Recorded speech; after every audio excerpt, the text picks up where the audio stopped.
قوي، هم مش قادرين خلاص، هم استنفذوا ان هو واضح ان هم كمان ان هم مش جاهزين بشكل. رمضان صبحي اول النهارده من الدقيقه 60 يا كابتن عصام لعيبه انبي بيجي لها كرامبات ومش قادرين لبس الجهاز بصوره حلوه غير طبيعي كده. البولر الجديد، لابس البولر الجديد تحت عشان يطلع يتفضل على الكمبيوتر اللي هو كان لابس تحت طبعا ده بيجيب بقى كل بيشوفوا له بقى النواحي البدنيه كلها. البولر الجديد ده يطلع بقى يشوف حالته كلها.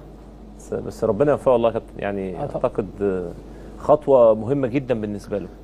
ده لاعب كويس وبدنيا هيتحمل ان شاء الله الضغط بتاع المنافسه في الدوري الانجليزي.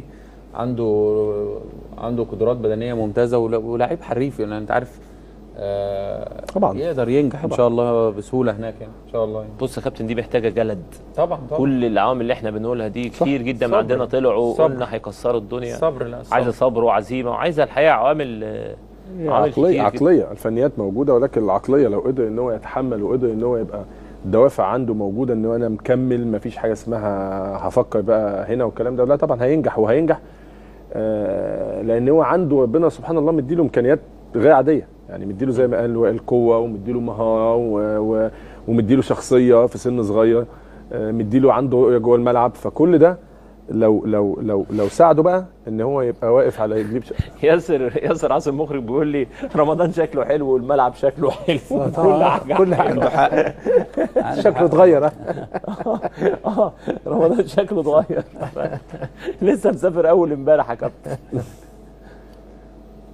والله يا كابتن يعني الحقيقه برضه حاجه تحسب للنادي الاهلي. انا يعني قعدنا كلمنا المهندس محمود طاهر، نشدناه كتير جدا ان يسيب اللعيبه تطلع، وده لكل بصراحه مسؤول في الاهلي والزمالك. اللعيبه الصغيره دي ما يجي لها حاجه ان هم يطلعوها، والاهلي والزمالك هيبقى عندهم 50 رمضان وهيبقى عندهم لعيبه تاني. هم خدوا القرار الصح بصراحه، يعني استثماريا ونواحي ثانيه بالنسبه لرمضان، انه يعني برضه تستفيد بيه وتكتسب خبراته، والناحيه استثماريه طبعا للنادي الاهلي كده. فقرار بيع ايفونا ورمضان يعني من ناحيه الاداره طبعا نحييهم يعني. وقرار يا كابتن فيه حتى المنتخب هيستفيد اكيد طبعا. لا يا كابتن، قرار فيه نوع حماسي اخلاقي جدا. يعني الولد طلع معايا في مره وقال لي انا اتوعدت، مفيش عقد مفيش حاجه، انا اتوعدت من المهندس محمود طاهر ان انا هكمل السنه الاهلي وهطلع بعد كده لو جالي عرض كويس. انت النهارده بتبقى مسؤول وتوعد لعيب ان اللي يبقى كويس هطلعه وابيعه، شيء الحقيقه محترم. شفناه في المقاولين وفي الزمالك وفي الاهلي يعني.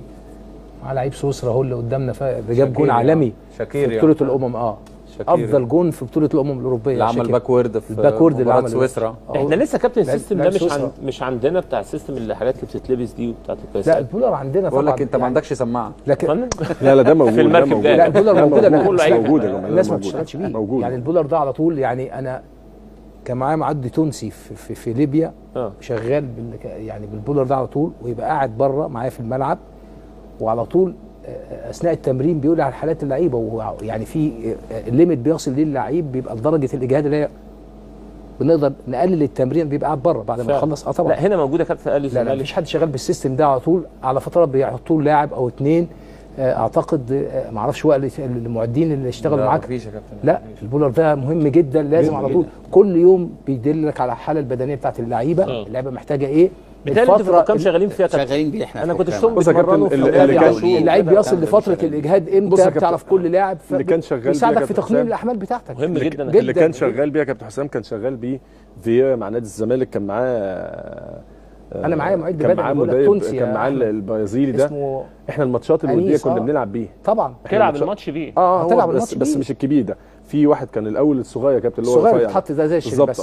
انما ده كنا بننزل نلعب الماتشات بيه وبياخدوا. هو دلوقتي في الكبيره يا كابتن، في حاجه كبيره. هم دلوقتي عاملينه زي حمالات. ده احدث ده احدث كمان. ده احدث فيه حاجات اكتر يعني كمان.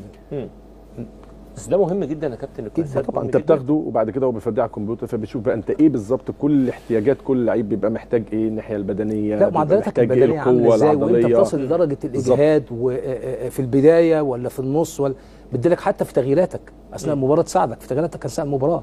يعني ممكن تعرف اللعيب فورمته بتبقى عامله ازاي في اول المباراه وفي اخر المباراه وفي نص المباراه. طب امتى يا كابتن تكمله كلام حضرتك، امتى اللاعب المصري يحط سيستم؟ يعني لعيبه الاهلي والزمالك دول احنا مش عارفين دلوقتي الموسم اوله من اخره. امبي بيبتدي موسم والاهلي بيفنش موسم والاهلي عنده افريقيا وفرق مريحه وفرق مريحه والمنتخب وهيبتدي هيتجمع الدوري المنتخب 15 هيتجمع من 9. 29. الفوارق البدنيه كتير جدا. طب ايه ده بقى يا كابتن؟ وبعدين انت حتى ما عندكش استرشاد زي ما انت بتقول كده يا كابتن سيف. يعني انا ممكن انا كمعد بدني اللي موجود مع كوبر ده، حتى لو لجأ للانديه ان هو ياخد الحالات البدنيه، ما دام ما بتستخدمش حاجه زي دي مفيش حاجه مسجله.